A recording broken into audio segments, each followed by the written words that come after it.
10 attaques de requins, dont 5 mortelles depuis 3 ans. La Réunion s'est fait une triste réputation, conséquence des touristes qui boudent notre île, des hôtels et des commerces qui font grise mine et le monde du surf en pleine déprime.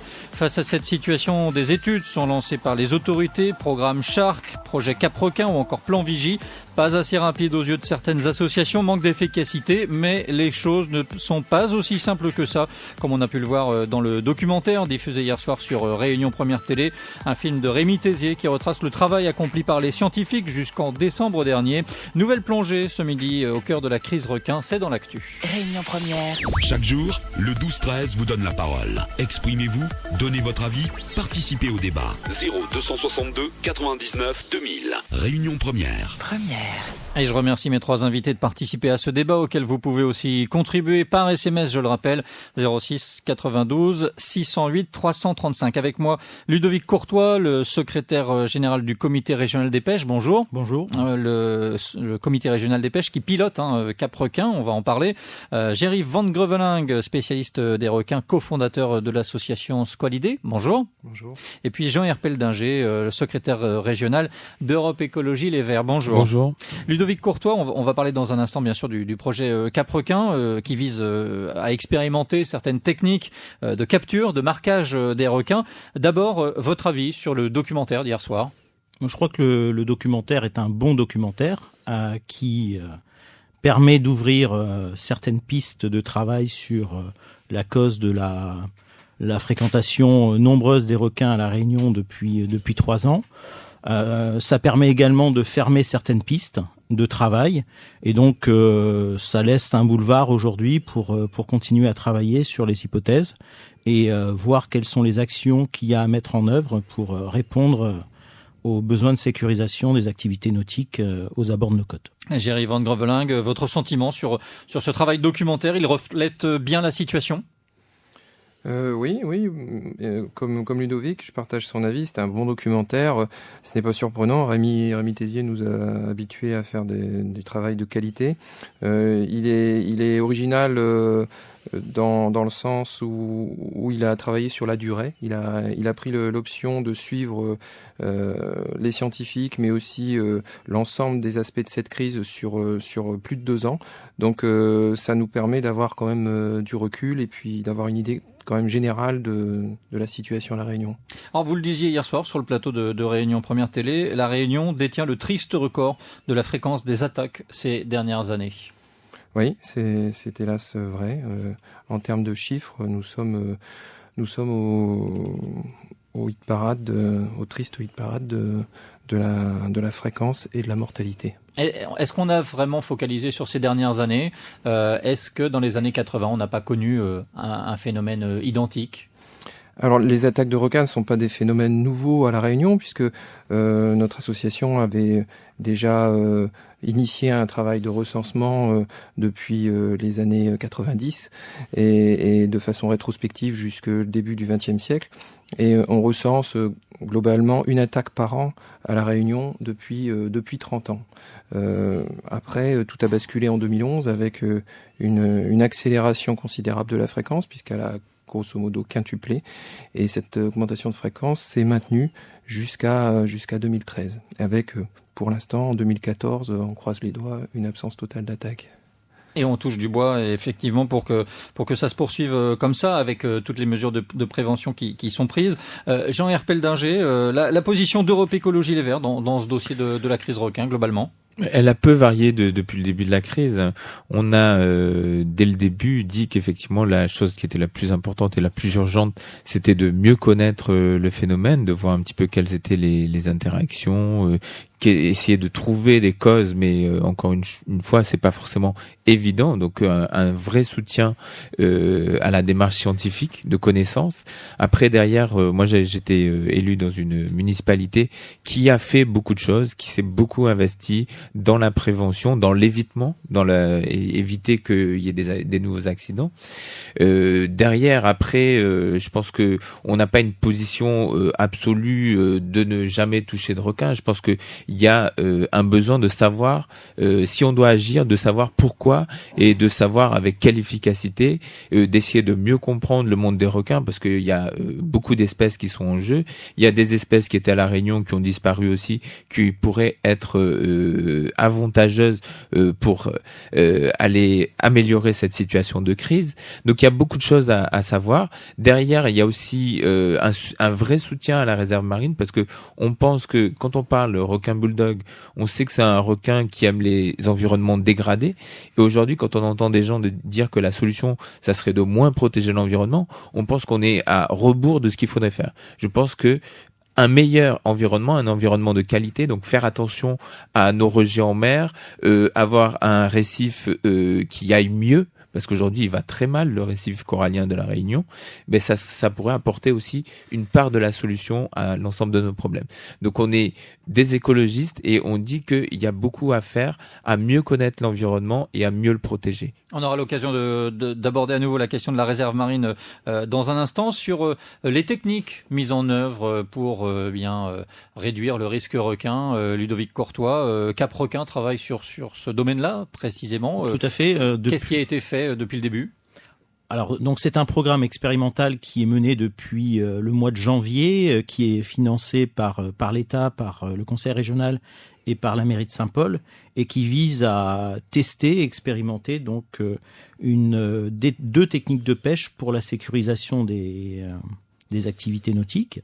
Le principe, c'est de savoir si, avec l'utilisation de la drumline, donc qui est une palangre avec une bouée placée aux abords des côtes, et l'utilisation complémentaire de la palangre de fond, on est en mesure de sécuriser les plages, d'accord, et avoir ce phénomène d'effarouchage, qu'on est en train de tester aujourd'hui. Alors le but des drumlines, pour être très clair pour les gens qui ne sont pas spécialistes, c'est d'effrayer le requin, de le pêcher, c'est quoi ? Alors, l'objectif, c'est pas de le pêcher. L'objectif, c'est de l'effrayer, de l'effaroucher et donc l'amener à aller plus loin des côtes. Maintenant, cela n'exclut pas d'éventuelles prises et d'éventuelles captures. C'est ce que nous avons eu au mois de janvier et de février, où on a compté 3 ou 4 requins capturés sur les drumlines. Mais l'objectif de Cap Requin, l'objectif des deux techniques des pêches, ce n'est pas de faire du prélèvement. Alors, est-ce que vous êtes convaincu par cette technique, Géry Van Greveling, vous qui êtes spécialiste des requins, est-ce que vous pensez qu'un requin peut être effrayé par des drumlines ? Comme l'a dit Monsieur Ludovic Courtois, pour l'instant, c'est encore expérimental, donc il est trop tard pour en tirer des conclusions. Trop tôt, excusez-moi, trop tôt pour en tirer des conclusions et encore moins des convictions. Moi, je rejoins aussi les propos de Monsieur Erdinger. Il faut être ouvert. Il faut, dans la situation à laquelle on se trouve, il faut ne pas se refuser aucune piste. Il faut donner une chance, à la science de progresser, de nous amener le maximum de connaissances, puisqu'on en manque encore beaucoup. Il faut rester très très humble devant la masse de choses qu'on ignore. Et ce qui a fait que notre association a rejoint le comité des pêches en tant que partenaire dans le programme Cap Requin, c'est le fait que ce programme est censé être équilibré, dans le sens où il est équilibré, enfin j'espère qu'il le restera, dans le sens où il est question d'effectuer des prélèvements, mais il est question aussi de faire du marquage, de continuer à utiliser ce meilleur vecteur de prévention, selon moi, qui existe, qui est l'amélioration des connaissances. La crise requin, on en parle ce midi sur Réunion Première. C'est dans l'actu. Prenez part au débat 02 62 99 2000. Un numéro qu'a composé Jean-Bernard Galbès, qui nous appelle du Sud. Bonjour. Oui. Bonjour, Monsieur Galbès. Bonjour, Monsieur Dornier. On vous écoute. J'ai pas eu le plaisir de pouvoir vous rejoindre ce matin, donc j'interviens par téléphone. Et j'interviens particulièrement en rapport avec les propos de Monsieur Courtois, que je salue ici. Mais Bonjour. Pour dire que le concept d'effarouchage qu'il essaye maintenant de nous vendre est complètement fantaisiste. D'ailleurs, il y aura une publication à Durban sur le sujet contraire qui va montrer ce que tout le monde sait dans le domaine de la pêche, que quand un requin est pris, ça devient un gros appât qui attire les autres. Et Monsieur Courtois, après avoir essayé de nous convaincre qu'on pouvait pêcher beaucoup de requins avec des drumlines et sécuriser la chose, sans nous dire exactement comment, se rendant compte qu'on ne peut pas attraper autant de requins qu'on le souhaiterait, découvre un nouveau principe qui est celui des effarouchage. Écoutez, à partir du moment où vous mettez des appâts dans l'eau, il n'y a aucune raison que ça fasse pas venir des requins. C'est comme si vous mettiez 100 000 euros sur un trottoir et que vous disiez que ça fait fuir les gens. Voilà, c'est à peu près la chose qu'essaye de nous vendre Monsieur Courtois à l'heure actuelle. Alors, Monsieur Galvez, je précise, vous êtes un des interlocuteurs du CO4R, le comité opérationnel du risque requin. Vous êtes porte-parole d'une dizaine d'associations, je crois. Ah, exactement, et je suis président d'une association Requin Intégration, qui elle-même souhaite à la fois, bien sûr, que tous ces jeunes qui veulent aller à la mer puissent le faire dans la plus grande sécurité, bien sûr, et en même temps qu'on évite de tuer inutilement et pour des raisons mal connues, mal comprises, comme c'est le cas de ce programme Cap Requin, des animaux. Alors, on va laisser Ludovic Courtois vous répondre. Merci pour votre intervention, en tout cas, Monsieur Galvez. De rien, merci. Oui, je vais répondre. Monsieur Galvez est quelqu'un qui participe en effet aux discussions en CO4R. Est-ce que c'est un peu angéliste, en gros, de croire que... Voilà, non, c'est pas angéliste. C'est que on détourne un peu la vérité, puisque à aucun moment nous avons programmé Cap Requin pour pêcher du requin. Nous étions bien sur des hypothèses de travail. Il y en a une qui s'avère aujourd'hui se détacher par rapport à d'autres, puisque après avoir installé donc les drumlines en baie de Saint-Paul, on a constaté que les requins marqués ne fréquentaient plus cette zone. Encore une fois, nous sommes sur une hypothèse avec qui restera à confirmer. Nous avons de la même manière et concomitamment fait intervenir donc la technique du programme Ouest de la palangre de fond aux abords de Saint-Gilles. Et là, on a eu une complémentarité d'effets avec un effarouchage, c'est-à-dire que les requins, alors qu'on les avait détectés sur la zone de Boucan et de Roche-Noire de manière massive, notamment la Ligue de surf, qui est également partenaire de Cap Requin, les avait détectés donc en zone de Saint-Gilles. Après l'intervention de la palangre de fond, ces requins se retrouvent à Saint-Leu. Voilà. Moi, je n'affirme rien. Je dis juste que il y a ceux qui veulent tester des choses, qui sont dans l'action, et ceux qui sont uniquement dans la recherche de culpabilité et la recherche de polémique. Moi, j'ai fait mon choix et le président du comité régional des pêches a fait le sien. Alors justement, sans polémique, nous dit Lucie par SMS au 608 335. Elle nous dit: si un surfeur imprudent se fait encore manger par un requin, irait-on encore crier sur l'État, vu que nous sommes au début des recherches et que la route est encore longue pour trouver des solutions? On le voit, ça passionne beaucoup. Jean Herpel-Dinger, qu'est-ce qu'on peut répondre à ce genre de remarques? Oui, je crois que on est dans un sujet extrêmement difficile, parce que c'est vrai que quand des gens sont passionnés, y compris dans des activités à risque, il est extrêmement difficile de complètement bloquer les pratiques de ces activités. Et c'est vrai que voilà, il y a des gens qui ont connu pendant des années et des années une situation où ils avaient une passion, une vraie passion. Aujourd'hui, cette passion, elle est devenue, la pratique de cette passion dans certaines conditions est devenue déraisonnable. Et mais pour autant, il y a des gens qui passent outre. Et là, bon, ça c'est. En plus, vous parlez du surf, mais on peut élargir, puisque aujourd'hui, c'est la baignade qui est quand même très limitée à la Réunion.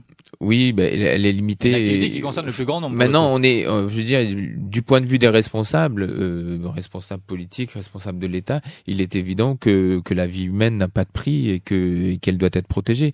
Derrière, on est toujours dans cette ambiguïté, quoi. On a, si on veut faire respecter cette interdiction, il faut aller vers une répression, et on a toujours un petit peu du mal à faire ça. Bon, moi, je voudrais dire aussi par rapport au projet Cap Requin, parce que j'ai été élu dans une municipalité qui s'est engagée dans cette démarche-là. Et effectivement, on peut faire des présupposés sur une action, et le projet Cap Requin est une action, mais je pense que on a besoin à la Réunion d'expérimenter les choses et de les regarder, d'avoir plusieurs regards. Donc Monsieur Galvez fait partie de ces regards, puisque on avait fait en tant qu'écologiste amender la délibération du conseil municipal de Saint-Paul Saint-Paul pour qu'il y ait des observateurs. Donc je pense que le comité des pêches, d'autres personnes, Monsieur Galvez, chacun va avoir son regard sur Cap-Requin et j'espère qu'on va en retirer quelque chose. Si on finit par en retirer la conclusion que c'est quelque chose qui sert à rien, ben on aura cette conclusion.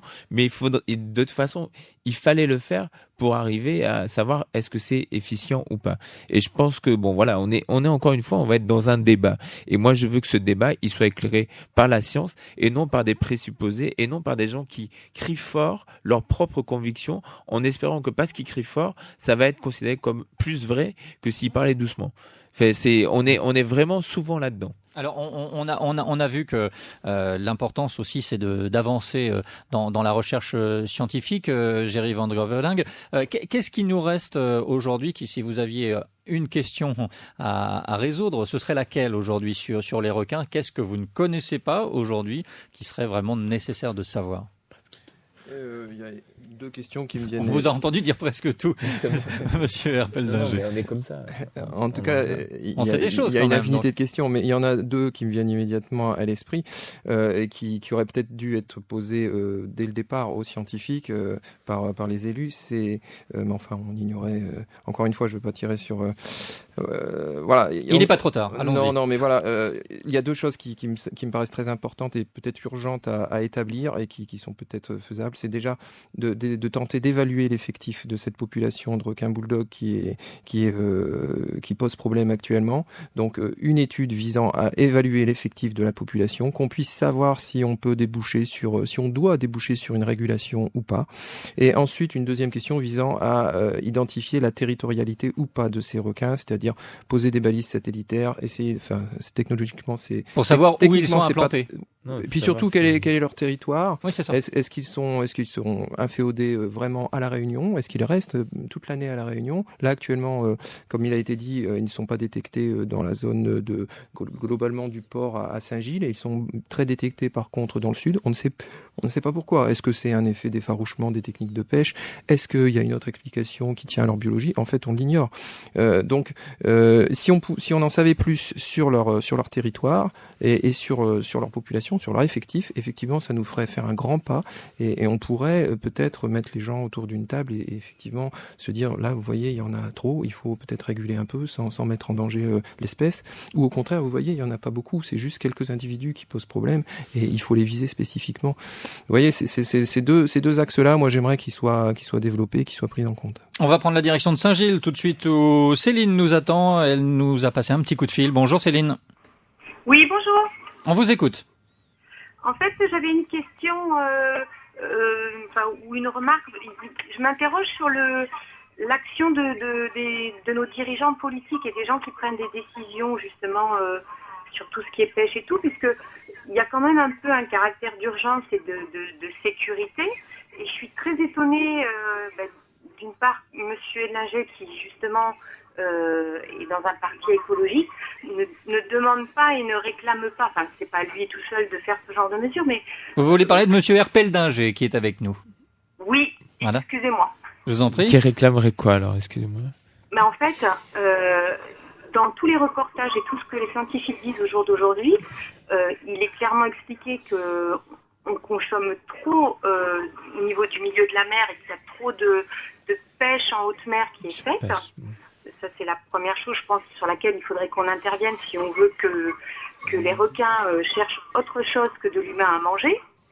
Et puis, il y a autre chose. C'est vrai que la commercialisation de la chair de requin pourrait peut-être être remise à l'ordre du jour si on veut aussi qu'il y ait un équilibre maritime qui se fasse, non? Qu'est-ce que vous en pensez? Merci pour votre intervention, Céline. Alors, il y a deux questions. Il y a donc l'éventuelle surpêche qui est problématique et puis la commercialisation du requin, deux aspects sur ces deux points-là. Qu'est-ce que vous je pense pensez?